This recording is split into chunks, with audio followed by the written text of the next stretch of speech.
Egunon guztioi eta eskerrik asko aurkezpen berezi honetara etortzeagatik, egun berezi honetan nazioarteko euskararen egunean. Diputatu nagusia, kazetariak, ongi etorriak Koldo Mitxelenak duen espaziorik berezienetakora, investigatzaileen gelara. Aintzinatik liburutegiek jakituriaren eta sorkuntzaren tenplu izan dira.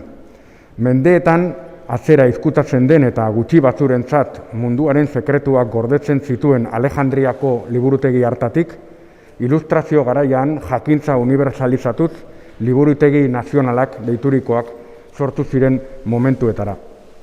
Gaur egun kulturaren adierazpenak askotarikoak direnean, musika, antzerkia, dantza, literatura edo komikia inkluso, kultura neurtzeko erabiltzen den termometroa sorkuntzarena izan ohi da. Interesgarri dirudi gogora ekartzea kultura adierazpen oro, sorkuntza oro abiatzen dela, gu guztiok modelatu gaituen gertuko kulturatik. Ondarearen babesaren eta ondare politiken izateko arrazoia horixe da. Kultura propioaren euskarri, norberarena eta gertukoa definitzeko funtsezko erreferente izatea. Eta honela, kultura sorkuntza berriarentzako abia puntu izatea. Ondareak kultura propio baten erreferente gisa duen garrantziaren adibide bat da gaur aurkezten dugun albistea. Izan ere, bistakoa da hizkuntza dela edozein gizarteren erreferente kulturaletako bat. Baina albiste honek era berean, kultura ekosistema jakin bat izatearen garrantzia isladatzen du. Dokumentuak bildu, tratatu eta edatzeaz arduratzen diren artxiboak batetik eta bestetik gure historiari buruzko ikerketara dedikatzen diren profesionalak. La combinación del trabajo de las personas que desarrollan su actividad en el Archivo Histórico Provincial de Guipúzcoa, el personal del archivo, los historiadores y filólogos han permitido localizar, identificar y poner en valor lo que pueden ser los poemas originales, más antiguos conservados en euskera, datados provisionalmente como de alrededor de 1515. La selección de escrituras notariales específicas que el Servicio de Archivos realizó atendiendo una solicitud de la doctora Rosa Ayerbe y el exhaustivo trabajo que ella posteriormente desarrolló propició la llamada de atención de la investigadora sobre la presencia de este fragmento de texto en euskera, dejando en manos del archivo el posible desarrollo de una posterior investigación.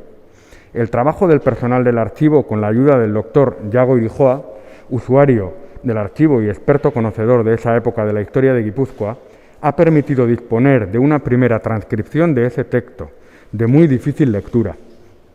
Por último, el filólogo Ander Ross, usuario asiduo también de los archivos y buen conocedor de los documentos notariales de épocas antiguas, nos permite disponer de una primera interpretación del texto y una primera valoración de su importancia. Azkoititik zetorren notario protokolo batean aurkitutako poemak eta eskritura zirriborroak zirenaren ertzetan idazitakoak guregana iritsi dira. Zorioneko karambola bat dela esan daiteke. Ez baitziren sortu konserbatu behar zen dokumentu batean. Halabeharrak bakarrik eragin zuen dokumentua testamentu eskrituraren kuadernotxo batean estalki babesle gisa erabiltzea eta horrela gaur egunera arte iristea. Dokumentua notario dokumentuen babes fizikorako erabiltzeak idazteko moduak, notario eskritura batek uzten zituen hutsuneak aprobetxatuz, eskritura horren inguruan idazi baitziren. Eta aintzinatasunak eragiten dute interpretazio zailtasuna ere handia izatea. Gertakarien kombinazio hori bera dela eta ez da harritzekoa testu hori ez identifikatu izatea orain arte. Naiz eta testua urteetan digitalizatuta eta Gipuzkoako artxiboen web horrian bidez ikusteko moduan egon den. Gipuzkoako probintziako artxibo historikoaren web horrian interesatuen eta ikertzaien esku geratzen dira etorkizunean edozein ikerketa egiteko erabil daitezken material batzuk.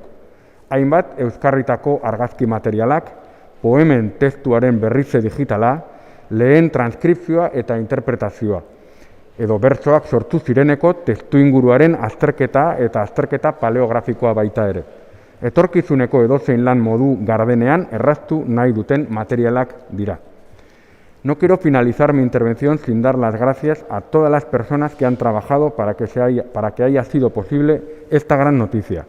Desde la investigadora Rosa Hierve, como descubridora del documento, a los expertos Ander Ross y Iago Irijoa por su trabajo en la realización de la primera transcripción e interpretación del texto, el fotógrafo José Valderrey, experto en fotografía digital de documentación antigua, y los y las profesionales de Gordaiua que han reproducido con alta calidad cada uno de los mínimos detalles de este documento.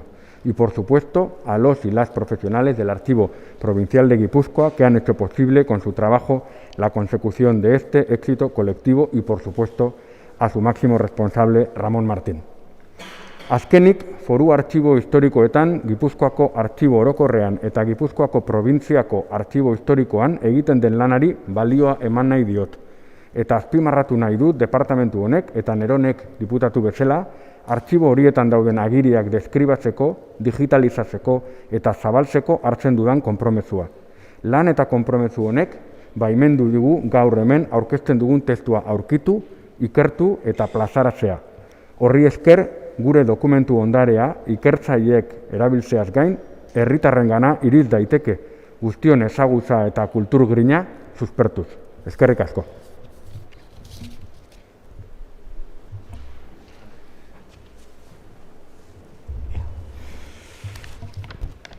Egunon, Arkaitzek esan badu ere, ez berriro esan behar dut. Ni hemen lantalde baten izenean nago. Izenean eta lantaldearen ordez. Rosa Hierberen gandik azita, Iago Irijoaren lehenengo transkribapen hori gabe, ezin izango zen ez ere egin. Hasiera batean, dokumentua lehenengo ikusi genuenean, frustrazio moduko bat izan genuen gauza asko ezin zielako irakurri. Patxadaz eta elkarlanari esker, azkenean hiruz palau hitz gehatu zaizkigu ezin irakurrita, baina lortu du gehiena. Eta akuilari lana, zuzendari lana, Ramonena izan da, artxiboko zuzendariarena, eta, koronavirusen murrizketa esker nago ni hemen, esker edo erruz. Dokumentura joko dut, hori baita neure aipatu dira, dokumentuak baditula arazo asko, ertz batean baditu euskarria paper falta da, apurtura gaude, tinta errearen eraginez segurazki gehienak, badira tinta asko, ezabatuak eta beste batzuk gain jarriak, erderazko testuaren gainean, eta tinta korrituak ere bai. Orduan, zenbait satitan ez da erraz irakurtzen. Horrez gainera, den datakoa delako, idazmoldea da gotiko kursibo madarikatu hietakoa. Letra kortesana, zailtasun dituen letra honek, ez zetak eta erreak ez dira beti behar bezain ondo bereizten, zetak eta geak, eneak eta uak, eta askotan, ez dakigu, bata alabestea irakurri behar den. Baina arazoak arazo gehiena irakurtzen eta ulertzen da, arazorik gabe. Eta arazoak aipatuta, zer diren? Printzipioz bi poema dira, hasieran uste izan genuen gutun bat eozala, ez baitu poema egiturarik, poema bada, gero beste poema baten inkipit edo lehenengo lerroa dago, gero damutu inzitzaion tatxatu eta bigarren batekin hasi zen.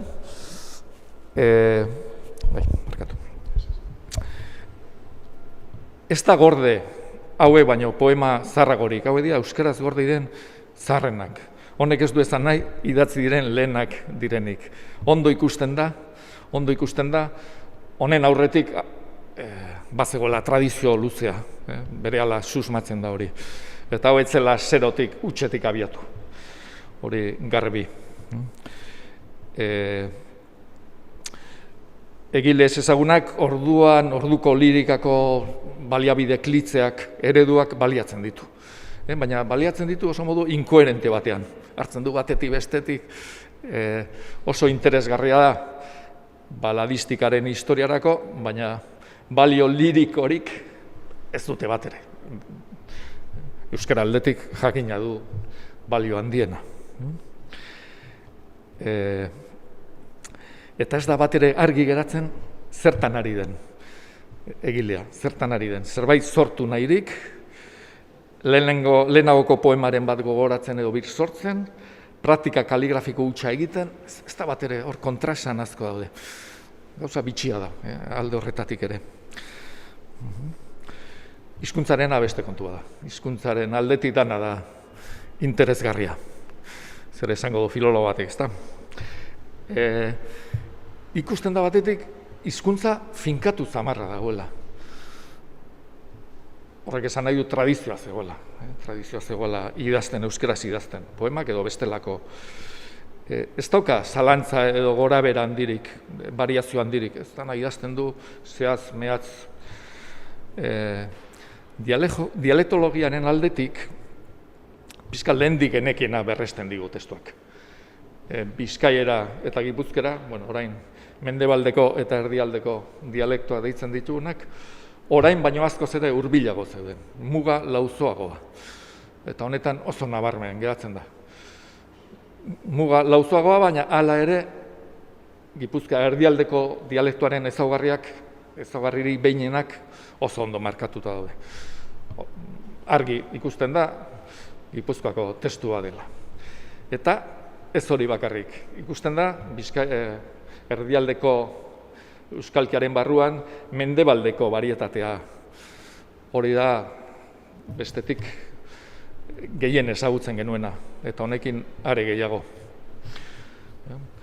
Bizkairatik mendebaldeko dialektotik ondo berizten da, baina baita Gipuzko barruko ekialdeko, tolosaldeko euskaltik oso ordurako, orain dela 5 urte.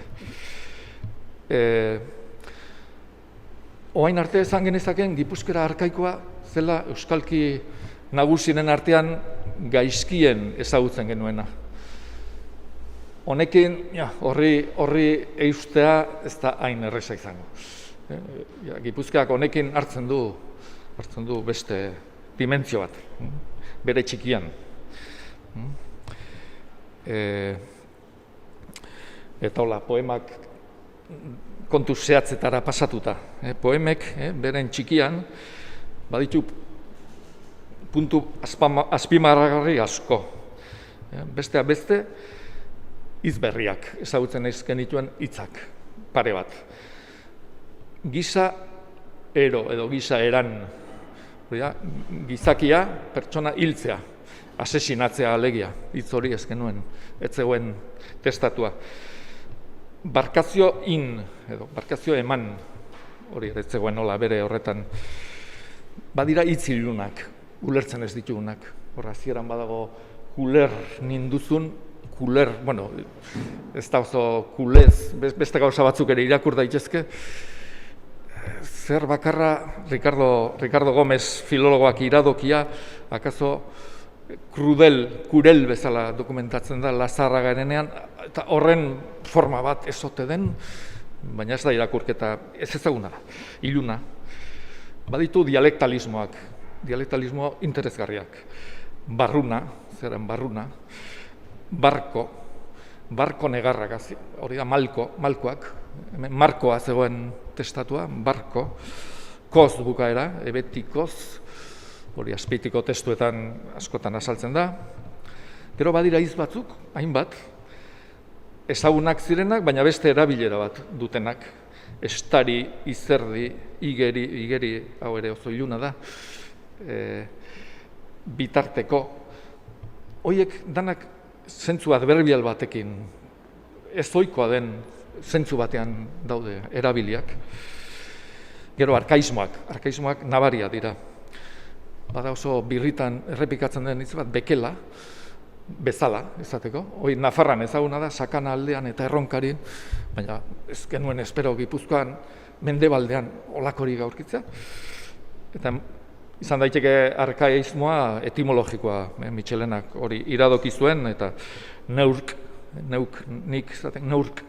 hori ezagutzen genuen, baina gero aditzetan, nengian nezan, hori da auristo deitzen dugun, ez da erabiltzen hori Bizkaian zerbait, baina mendebaldeko eredua nengian, eta gu Bizkaian egin egizu, eta ezazu biak erabiltzen ditu nazian, baina ez hori arkaikoa.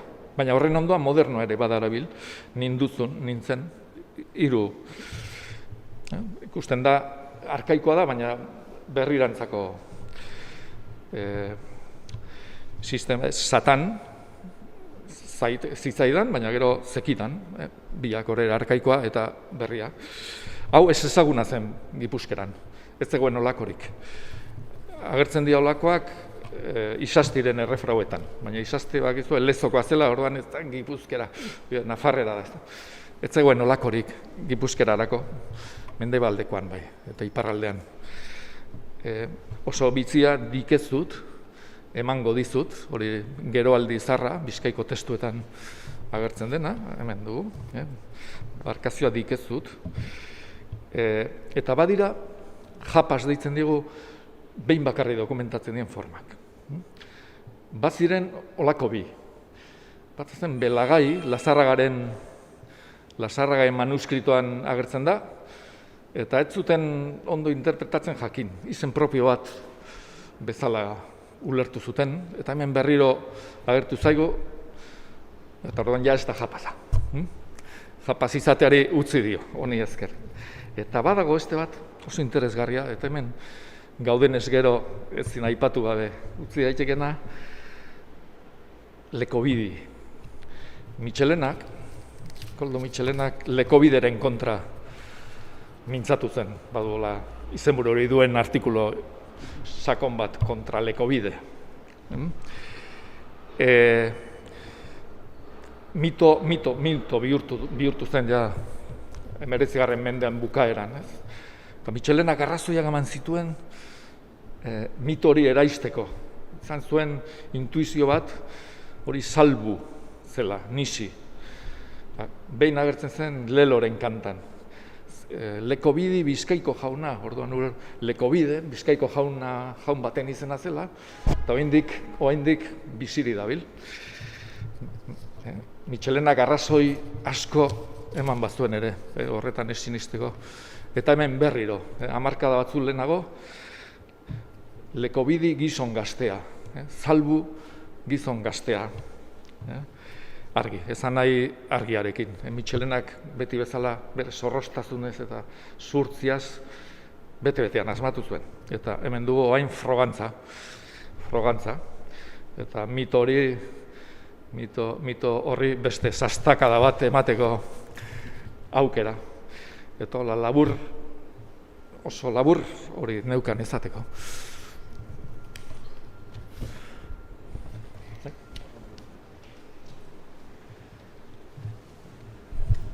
Nik pixkat azken hitzak emango ditu, baina gero pentsatzen dut galderari bali magoko zuen, hori erantzuteko ere, gaudela gu guztio, baina batipaten ere horretik hitz egin dutunak.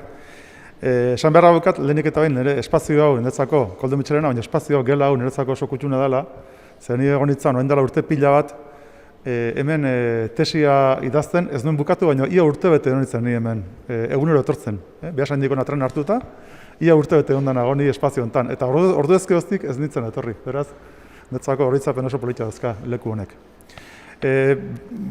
Testu ingurua garbi dago, Euskararen nazioarteko egunean gaude, eta guretzako ez, Euskaldun bezala eta Gipuzkoar bezala, ez dago modu hoberik eguna ospatzeko. Izan ere, altxor bat topatu dugu, Rosa topatu du, eta mila esker Rosa egin duzun lanaren gatik, baina gero garbi dago eta Arkaitzek esaten zuen, hor Gipuzkoako artxibategiak daukan ekosistema guztiak parte hartu du, berau interpretatzen eta baita ere aldi berean aztertzen modu sakonean, ez? Segurunez, testu honek ekarriko ditu oraindik ere, azterketa gehiago, arnas luzeko testua dalako eta eragina handikoa. Baina nik zerbaiti helduko banio izango litzateke, azkenean esan da, ez? Ez dakit horrela modu kategorikoan afirmatu daiteke, nik egingo dut, eta da euskal literaturan agertzen den idatzizko lehenengo poema dela. Hori niretzako oso sugerentea da. Ez dakit aurretik besterik egon dan, ez duk esan duzu, ez da, ez? Egongo ziren, baina idatzizkorik ez da gorde. Ez? Beraz, nik uste dut hori euskal literaturarentzako oso simbolikoa eta oso polita dela, ez? Lehenengo euskal idatzizko poema, ez? Idatzizko, gelditzen dena, ez? Eta nik horrik helduko nioke, Arkaitzek aipatu du, nik uste dut iraganaren azterketa bat egiten dugu, berpizkunde garaian, 16. mendean, ernazimentua, segurunez herri bezala eta euskararen ikuspegitik ez genuen izan behar da inakoa, baina hor badaude zantzu batzuk, eta ikusten da ze iragan izan dugun herri bezala eta hizkuntza bezala. Baina guretzako iragana importantea izanek ere, etorkizuna da importanteena. Eta hor ikusten da, jendea bazegoela sortzen, ez, euskaraz, 16. mendean, ez? Eta hor aztarna daude. Baina guretzako hori bezain importantea, edo importantegoa da, etorkizunari begira jendeak sortzen jarraitzea euskaraz. Eta hori da gaurko egunean esan beharrekoa eta mezu nagusia.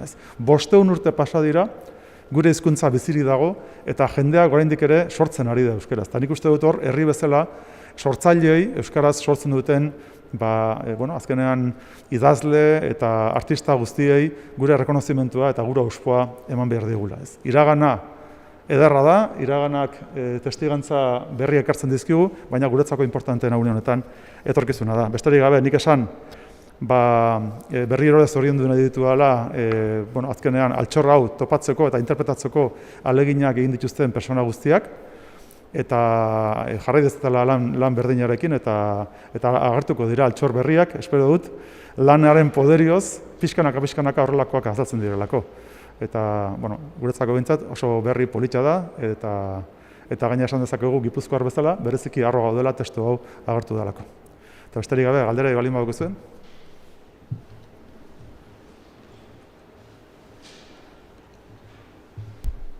Galderarik ez baduzue, eskerrik asko etortzeagatik, eta Markelek esan duen moduan, seguro emango duela zer esan, eta zer ikertu hemendik aurrera ere, eta eskerrik asko etorri zareten guztioi eta jarraitu gaituzuen guztioi.